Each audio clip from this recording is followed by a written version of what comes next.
Fala aí, rapaziada do nosso canal Futebol Verde React, trazendo mais um vídeo aqui no nosso canal. E nesse vídeo trazendo aí as informações, notícias do Palmeiras de hoje.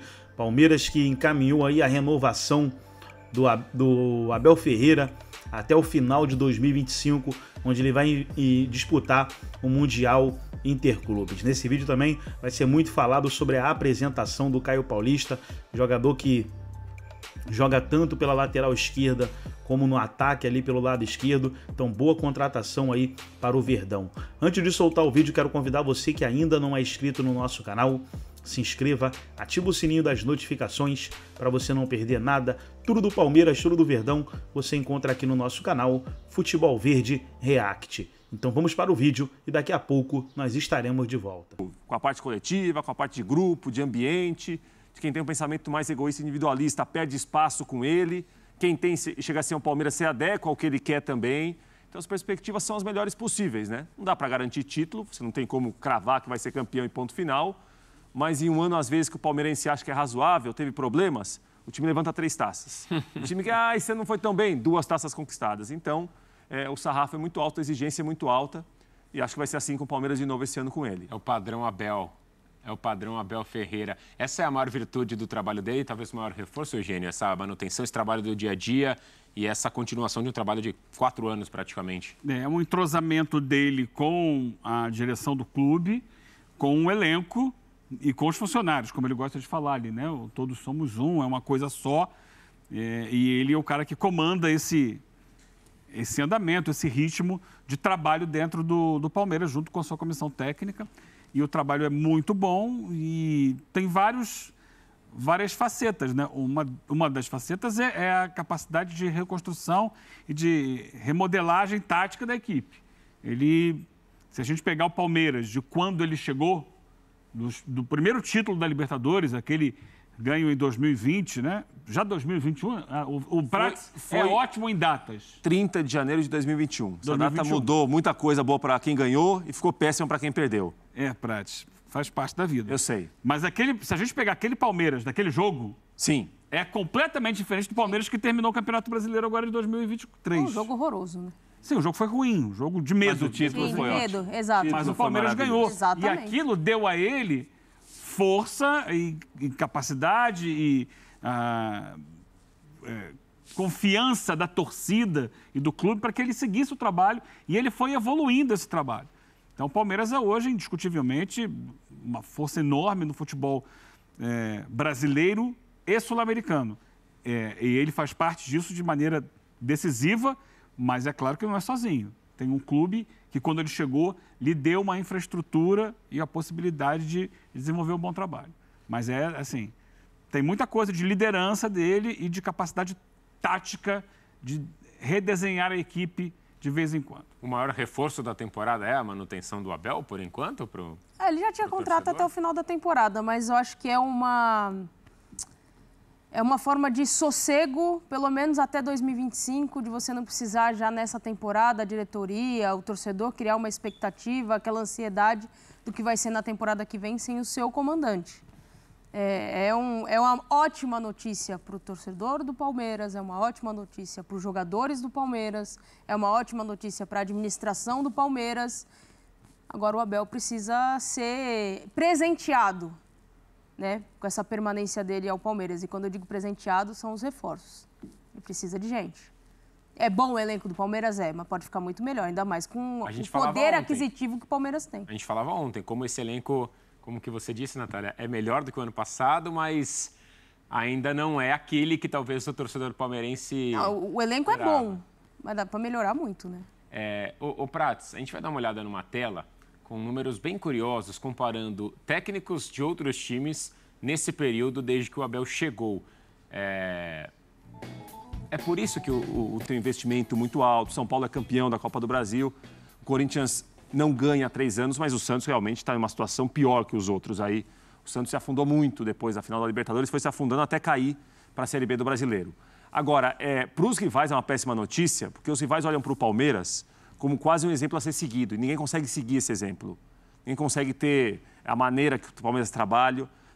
E esse convencimento do Abel Ferreira em relação a conversar com os jogadores acreditarem no que ele passa, Esse convencimento acontece porque o trabalho é bom. Sim. Porque se ele contasse uma grande história para os atletas e quando ele vai para o campo, os atletas não vissem nada daquilo, ninguém acreditaria. Claro. Ele pode falar que o Mike pode jogar de ponta, que o Piquerez, se quiser, pode atacar como ponto esquerdo, o Zé Rafael pode ser camisa 5. Ele vai para o campo e ninguém vê aquilo lá, o pessoal fala o seguinte, olha, tudo bem, Abel Ferreira, um técnico vencedor, mas está contando uma história aqui que não cola. Não, ela cola porque a história é bem contada, porque o trabalho é muito bem feito. Então, o poder de convencimento realmente é lá em cima. Como você não vai acreditar em alguém que fala uma coisa para você e depois você vai para o campo e você vê o que acontece. Opa, esse cara entende do riscado. Esse cara é do métier, como a gente costuma falar. Então, para o Palmeiras ficar com o Abel Ferreira, se conseguir até o final de 25 um novo contrato, ele tem um contrato que é muito bem feito, porque ele merece pelo sucesso que tem, para o Palmeiras é um golaço, é uma grande notícia. Para os rivais, uma notícia muito preocupante, muito ruim. O Prates falava aqui no discurso, né? Da importância do convencimento do discurso, que também faz parte da estratégia. Eu fiquei convencido com o discurso do É mesmo? Né? Mas não fomos para o campo ainda, hein? Ele convence. Teve um momento que eu fiquei sabendo, né? A gente conversa com as pessoas e o que me passaram, tá? Naquele jogo, Palmeiras e Botafogo, que foi o jogo do ano, né? Foi o jogo que decidiu o Campeonato Brasileiro. No intervalo, o que o Abel teria dito para os jogadores foi assim, me desculpem, eu errei. Eu montei mal a equipe para o jogo. Vamos corrigir? E vamos lá tentar ganhar o segundo tempo. Ganhar o segundo tempo não significava virar o jogo, era ganhar o segundo tempo. Então, com isso, ele tirou o peso dele, tirou o peso de cima dos jogadores e assumiu o peso para ele. Sim. E deu leveza aos jogadores para que eles voltassem para o segundo tempo e conseguissem aquela virada histórica. Faz parte disso, né? Claro. Isso foi o que eu fiquei sabendo. É claro que quem conta aumenta um ponto, né? Mas que teria sido importante esse discurso dele de assumir uma responsabilidade para dar tranquilidade aos jogadores que voltariam para o campo para o segundo tempo. E isso passa pela questão do convencimento do discurso. Claro. Sim. É fundamental você convencer aqueles que estão te ouvindo de que vocês podem, especialmente quando você está numa disputa, né, direta e reta ali dentro do campo, de que eles podem acreditar no que o técnico está falando para colocar em prática e as coisas, nem sempre, tá? Vamos lembrar que o Palmeiras esse ano foi eliminado da Libertadores, mas acabou conseguindo dar a volta por cima no Brasileiro. É por isso que os reforços no Palmeiras sempre ficam, entre aspas, em segundo plano, ou sempre são levados de uma forma mais tranquila, mais devagar em relação a outras equipes, por exemplo. A gente vai falar do Flamengo daqui a pouco, e dirigente que vai para a Europa, e é reforço atrás de reforço. Será que por conta, claro, principalmente do trabalho do Abel, muitas vezes em reforçar o próprio elenco, dentro do próprio elenco, em trazer um jogador ou manter aquele jogador naquele nível, muito por conta desse discurso e desse trabalho? Mas ele é não obrigado, mas ele faz isso pela falta de peças.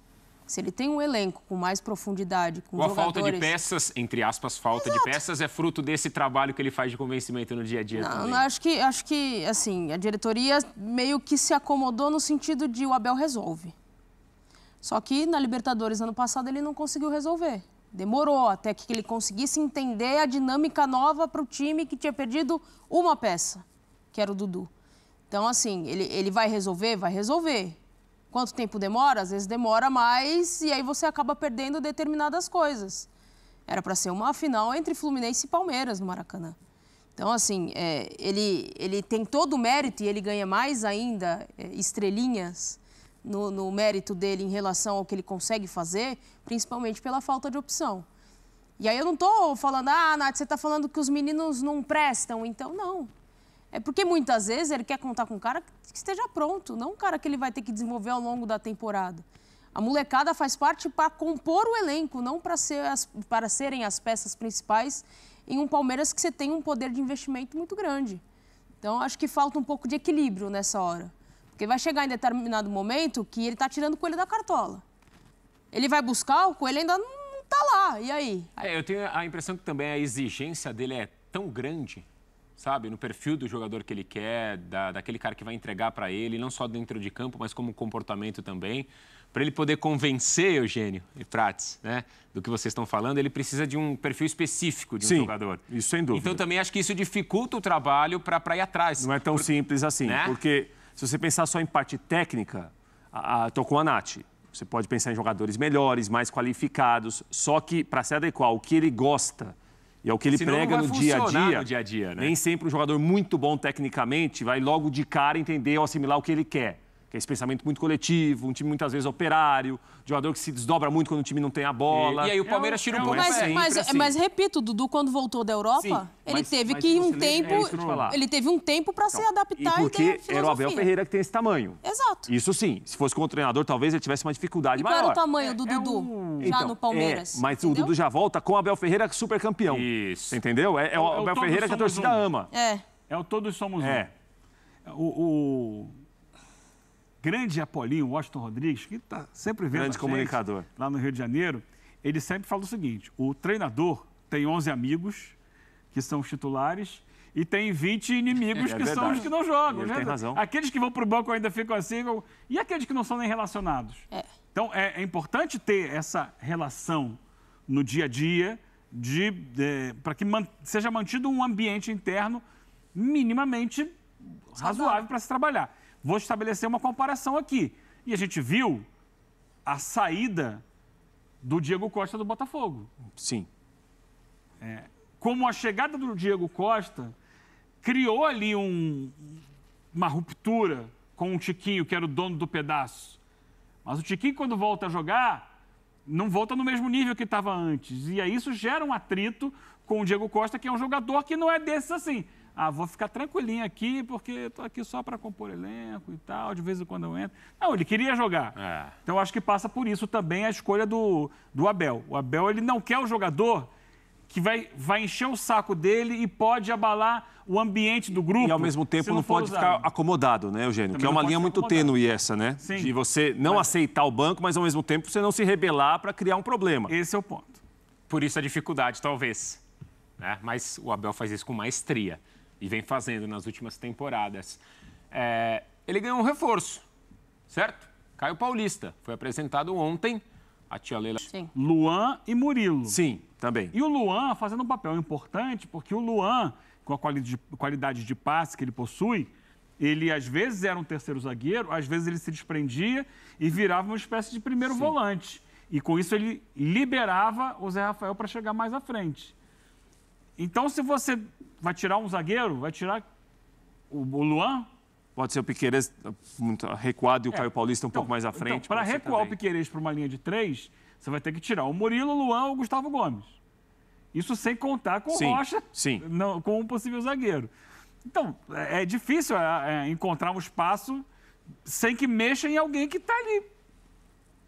Terminou o ano como campeão, isso pensando num time ideal. Ele pode usar o Caio também no decorrer de um jogo. Pode, claro. Específico. Claro. Várias situações, é uma temporada longa, tem muito jogo, precisa de atletas que possam estar ali à disposição para segundo tempo, para começar um jogo, quando tiver uma lesão, quando tiver convocação para a seleção, etc, etc, etc. Pode jogar como atacante, a gente viu as possibilidades de jogar como ponta direita ou ponta esquerda. É um jogador que dá alternativas ao técnico. Mas imaginar assim, que ele vai ser um titular, tem que esperar dar um tempo, porque o time terminou o ano campeão. Dos 3 contratados, acho que só o Moreno chega com esse... até por uma necessidade no elenco, como titular. O restante, inicialmente, é para compor elenco. O Rodrigues, o próprio Caio Paulista é para compor elenco. Porque a estrutura do time está desenhada. Faltava esse cara ali pelo meio de campo para liberar um pouquinho o Zé Rafael. Então, talvez o Moreno seja esse cara. Mas a gente vai ver ao longo do Campeonato Paulista. E sobre o Caio, eu tenho a impressão de que se tem alguém que pode fazer com que essa última temporada, que foi acima da média, que essa temporada se repita, o nome dessa pessoa é Abel Ferreira. Então, o Palmeiras aposta muito nisso, né, Suma? E o Palmeiras, você falava sobre isso, né? Será que é uma temporada que ele vai manter ou não? Eu acho que se tem alguém que pode potencializar isso, é o Abel. É isso. O que a gente viu do Caio Paulista foi o que houve no São Paulo no ano passado foi acima do que ele jogou até então. Exato. Então a gente vai ter de saber. O que ele jogou no São Paulo vai ser uma sequência daqui em diante, aquele nível que ele vai apresentar daí para melhor no Palmeiras? O Palmeiras contratou bem. Se for um nível que era anterior ao do São Paulo, aí causa muita dúvida. Eu tô tentando buscar os números dele aqui de jogos na temporada, porque ele machuca numa reta final ali, né? Sim. O Caio Paulista. Foram 50 jogos. 50. Foram 50 jogos e 7 participações em gols. Até que jogou um número ok de partidas. Ok não, acho que um número alto de partidas. Sim, jogou bastante. Ô Pratos, você que sabe bem disso, quando você faz uma compra, você tem um seguro. Acho que a compra do Palmeiras do Caio, o seguro é o Abel Ferreira. Ah, entendi. Eu acredito muito que ele possa mas também, como diz o outro, Suma, num ditado popular bem simplório, a gente lembra das pingas que toma, não dos tombos que leva, né? Então tem uns tombos também no meio do caminho, como você ganha muito, os tombos ficam, né? Pois é. E aí a gente lembra depois. Tá ganhando bastante. Muito. O homem tá ganhando bastante. Bom... Então tá aí, pessoal, foi o vídeo da ESPN Brasil, todos os créditos, direitos autorais e agradecimentos. Estarei deixando o link na descrição desse vídeo, onde os comentaristas debateram aí sobre Abel Ferreira, sobre o Caio Paulista e o Palmeiras aí seguindo preparação para a estreia no Campeonato Paulista. Gostou do vídeo? Deixa o seu like, se inscreva no canal, ative o sininho das notificações. Forte abraço a todos e até o nosso próximo vídeo aqui no nosso canal Futebol Verde React.